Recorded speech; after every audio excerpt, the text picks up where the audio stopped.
দেবাদিদেব মহাদেবের আরাধনা করার সর্বশ্রেষ্ঠ দিন হল মহাশিবরাত্রি। এদিন ভক্তিমনে পূজা করলে বাবা ভোলেনাথ ভক্তদের মনোবাঞ্ছা পূরণ করেন। মাঘ মাসের কৃষ্ণপক্ষের চতুর্দশী তিথিতে আমরা জানি যে শিবরাত্রি পালন করা হয়। শিবরাত্রি কথাটি দুটি শব্দ থেকে এসছে, শিব ও রাত্রি, যার অর্থ শিবের জন্য রাত্রি যাপন। এই বছর 15ই ফেব্রুয়ারি রবিবার পড়েছে মহাশিবরাত্রি তিথি। 15ই ফেব্রুয়ারি বিকেল 4:49 থেকে 16ই ফেব্রুয়ারি সোমবার সন্ধে 5:33 পর্যন্ত থাকবে শিব চতুর্দশী তিথি। শাস্ত্র মতে মহাশিবরাত্রি পুজোর শ্রেষ্ঠ সময় হলো নিশীথকাল।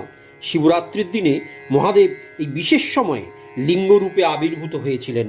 রবিবার নিশীথকাল হলো রাত্রি 11:45 থেকে 12:45 পর্যন্ত। এই তিথিতে 4 প্রহরেই পুজো হয়। অনেকে কোনো একটি বিশেষ প্রহর বা 4 প্রহরেই পুজো করতে পারেন। শাস্ত্র মতে মহাশিবরাত্রি তিথিতে সন্ধ্যাবেলায় স্নানের পরে শিবের পুজো করা উচিত। বিশ্বাস অনুযায়ী ব্রত পালনের পূর্ণ ফল লাভের জন্য রবিবার সূর্য উদয় থেকে শুরু করে চতুর্দশী তিথি সমাপ্ত হওয়ার পরেই ব্রত ভঙ্গ করা শ্রেয়।